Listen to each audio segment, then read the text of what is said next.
Hi friends, എല്ലാവർക്കും splendid ഡേയ്സിൻ്റെ മറ്റൊരു പുതിയ വീഡിയോയിലേക്ക് സ്വാഗതം. ഇന്ന് നമ്മുടെ പ്ലാൻ കെയർ സീരീസിലെ 22ാമത്തെ വീഡിയോസാണ്. അപ്പോൾ തംബ്നെയിൽ എല്ലാവരും കണ്ടിട്ടുണ്ടാവും. ഇന്ന് നമ്മൾ പറയാൻ പോകുന്നത് ആന്തൂറിയത്തിൻ്റെ കെയറും പ്രൊപ്പഗേഷനും എന്തൊക്കെ കാര്യങ്ങൾ ശ്രദ്ധിക്കണം എന്നുള്ളതൊക്കെയാണ്.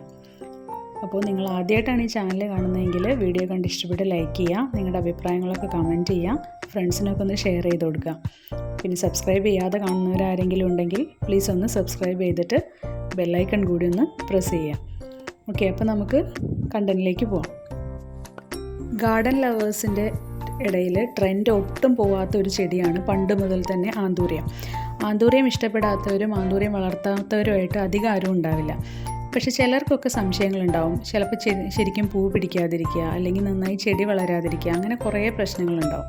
അപ്പോൾ നമുക്ക് നന്നായിട്ട് ആന്തൂറിയം പരിചരിക്കാൻ എന്തൊക്കെ കാര്യങ്ങളാണ് ശ്രദ്ധിക്കേണ്ടത് എന്നൊക്കെയാണ് ഇന്ന് പറയാൻ പോകുന്നത്. അപ്പം 5 പോയിൻ്റായിട്ടാണ് ഞാൻ പറയുന്നത്. വാട്ടറിങ്ങും സൺലൈറ്റും പ്രൊപ്പഗേഷനും പോട്ടിംഗ് മിക്സ്ചറും അങ്ങനെയൊക്കെ. അപ്പോൾ നമ്മുടെ ആന്തൂറിയം എന്ന് പറയുന്ന ഫ്ലവറിന് ഒരു ഫ്ലവറിങ് പ്ലാന്റ് ആണ്, എല്ലാവർക്കും അറിയാലോ. പല ടൈപ്പിലുണ്ട്. ഹൈറ്റ് വെച്ച് പോകുന്ന ടൈപ്പുണ്ട്, മിനിയേച്ചർ ടൈപ്പുണ്ട്. അപ്പോൾ ഫ്ലെമിംഗോ പ്ലാന്റ് എന്നും കൂടി ഈ ഒരു ചെടിക്ക് പേരുണ്ട്. അരീസിയ ഗ്രൂപ്പിൽ പെട്ടതാണ്. 1000ഓളം വെറൈറ്റീസും അവൈലബിൾ ആണ്. അപ്പോൾ ഫസ്റ്റ് നമ്മൾ സൺലൈറ്റിനെ പറ്റി പറയാം. തണൽ നല്ല ഇഷ്ടപ്പെടുന്ന ചെടിയാണ് ആന്തൂറിയം. എന്ന് വെച്ചാൽ തന്നെ അറിയാം, ബ്രൈറ്റ് സൺലൈറ്റ് ഒരിക്കലും ആവശ്യമില്ല. അപ്പോൾ നമ്മൾ കണ്ടിട്ടുണ്ടാവും, വീടുകളിൽ തണലുള്ള ഭാഗത്തൊക്കെയാണ് അധികം ആന്തൂറിയം വെച്ചിട്ടുണ്ടാവുക. എന്നാൽ മാത്രമേ നമുക്കത് ആവശ്യത്തിന് ഫ്ലവറും കിട്ടുള്ളൂ, പിന്നെ ലീഫും നല്ല വലിപ്പം വെച്ച് പോരുള്ളൂ. അതല്ലാതെ നമ്മൾ നല്ല വെയിലത്ത് വെക്കുകയാണെങ്കിൽ 1-2 തണ്ട് വന്ന് അത് വാടി നിൽക്കുന്ന പോലെയായിരിക്കും ചെടി കാണാൻ. ബ്രൈറ്റ് ആയിട്ടുള്ള വെളിച്ചം കിട്ടുന്ന ഭാഗത്ത് വേണം വെക്കാൻ, എന്നാൽ ഡയറക്റ്റ് സൺലൈറ്റ് ഉണ്ടാവാനും പാടില്ല. അതാണ് ഇതിൻ്റെ സൺലൈറ്റിനെ പറ്റി നമുക്ക് പറയാനുള്ളത്. എന്നാൽ മാത്രമേ പുതിയ നാമ്പുകളൊക്കെ വരുള്ളൂ. വാട്ടറിങ്ങിനെ പറ്റി പറയുകയാണെങ്കിൽ നല്ല ഈർപ്പം ഇഷ്ടപ്പെടുന്ന ചെടിയാണ് ആന്തൂറിയം.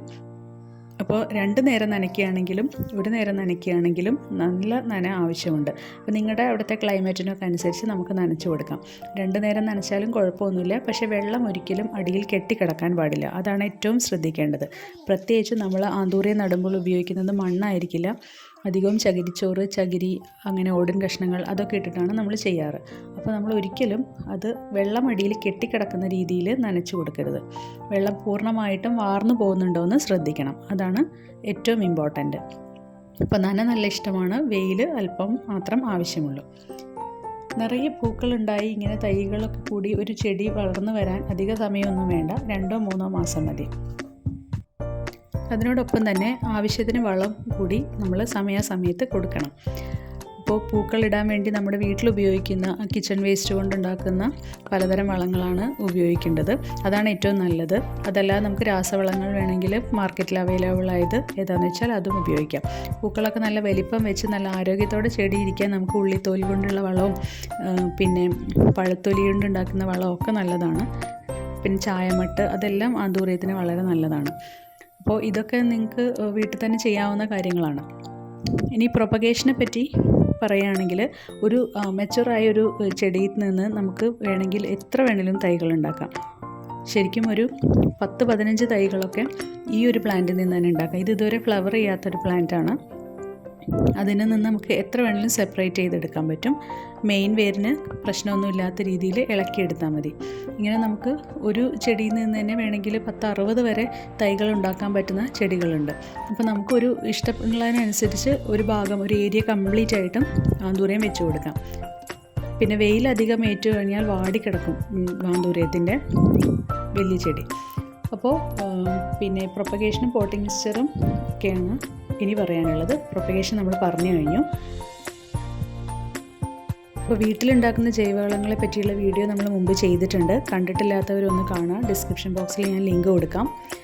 പിന്നെ നമ്മൾക്ക് പറയാൻ പോകുന്നത് പോട്ടിംഗ് മിക്സ്ചറിനെ പറ്റിയാണ്. അപ്പോൾ മണ്ണത്ര ആവശ്യമില്ല. ഇതൊരു എപ്പിഫൈറ്റ് ഗ്രൂപ്പിൽപ്പെട്ട ചെടിയാണ്. അപ്പോൾ മരത്തിലൊക്കെ ഓർക്കിഡൊക്കെ പോലെ പിടിച്ച് വളരുന്ന ടൈപ്പ് പ്ലാന്റ് ആണ്. എന്നാലും നമ്മുടെ നാട്ടിലൊക്കെ കുറച്ച് മണ്ണ് കൂട്ടിയിട്ടൊക്കെ പോട്ടിംഗ് മിക്സ്ചർ റെഡിയാക്കാറുണ്ട്. കുഴപ്പമൊന്നുമില്ല അങ്ങനെയാണെങ്കിലും. ചകിരിയുടെ തൊണ്ട് ഏറ്റവും മുകളിൽ വെച്ചിട്ടുണ്ട്. നമ്മൾ നടുമ്പോൾ ശരിക്കും ചകിരി തുണ്ടാക്കിയിട്ട് അതും കരിക്കട്ട, പിന്നെ ഓടിൻ കഷ്ണങ്ങൾ ഇതെല്ലാം ഫില്ല് ചെയ്തിട്ടാണ് നമ്മൾ ഒരു പ്ലാന്റ് പോട്ട് ചെയ്യുന്നത്. ഒരു റീപോട്ടിംഗ് വീഡിയോ നെക്സ്റ്റ് ഞാൻ ചെയ്യാൻ ഉദ്ദേശിക്കുന്നുണ്ട്. ഒരു തൈ സെപ്പറേറ്റ് ആയിട്ട് വെക്കുന്നത് അപ്പോൾ ഞാൻ ഡീറ്റെയിൽ ആയിട്ട് കാണിച്ചു തരാം. ഇതൊക്കെ കുറച്ച് കാലമായിട്ട് വെച്ച ചെടിയാണ്. അപ്പോൾ ഇതൊരു റീസെൻ്റ്ലി പ്ലാന്റ് ആണ്. ഇതിൽ കരിക്കട്ട നമ്മൾ ഇട്ടിട്ടുണ്ട്, ഓടും കഷ്ണങ്ങളുണ്ട്, പിന്നെ അടിയിൽ ചകിരിയുടെ തുണ്ട് കട്ട് ചെയ്തിട്ടാണ് ഇട്ടിട്ടുള്ളത്. മുകൾ ഭാഗത്ത് ചകിരി അങ്ങനെയും വെച്ച് കൊടുത്തിട്ടുണ്ട്. അപ്പോൾ ഈ ചകിരി മൊത്തത്തിലും വെച്ച് കൊടുത്താലും കുഴപ്പമില്ല, പോട്ട് കംപ്ലീറ്റ് ആയിട്ട് ഫില്ലായിട്ടിരിക്കണം. നമ്മുടെ ആന്തൂറിയത്തിന് ഏറ്റവും കൂടുതൽ വരുന്ന ഒരു ഉപദ്രവം എന്ന് പറഞ്ഞാൽ ഉറുമ്പുകളാണ്. അപ്പോൾ ഈർപ്പം കെട്ടി നിൽക്കുമ്പം നമ്മുടെ ചകിരിത്തൊണ്ടൊക്കെ നനഞ്ഞ് ഈർപ്പം കെട്ടി നിൽക്കുമ്പോൾ നിറയെ ഉറുമ്പുകൾ, കറുത്ത ഉറുമ്പുകൾ വരാൻ സാധ്യതയുണ്ട്. അപ്പോൾ ഇടയ്ക്കൊന്ന് നല്ലപോലെ പോട്ടിംഗ് മിക്സറിൽ വെയിൽ കൊള്ളുന്ന പോലെ അത്യാവശ്യം വെയിൽ കൊള്ളിക്കണം. പിന്നെ കൃത്യമായ ഇടവേളകളിൽ റീപോട്ട് ചെയ്യണം. അതൊക്കെയാണ് ആന്തൂറിയം പരിചരിക്കുമ്പോൾ ശ്രദ്ധിക്കേണ്ട മറ്റ് കാര്യങ്ങൾ. അപ്പോൾ ഇത്രയൊക്കെ ഉള്ളൂ ഇന്നത്തെ വീഡിയോ. നിങ്ങൾക്ക് എല്ലാവർക്കും കണ്ടൻറ്റ് ഇഷ്ടപ്പെട്ടു എന്ന് വിചാരിക്കുന്നു. അപ്പോൾ നേരത്തെ പറഞ്ഞ പോലെ ലൈക്ക് ചെയ്യുക, കമൻറ്റ് ചെയ്യുക, ചാനൽ സബ്സ്ക്രൈബ് ചെയ്യുക. അപ്പോൾ വേറെ ഒരു പുതിയ വീഡിയോയുമായിട്ട് വീണ്ടും വരുന്നവരേക്കും നന്ദി. Thanks for watching.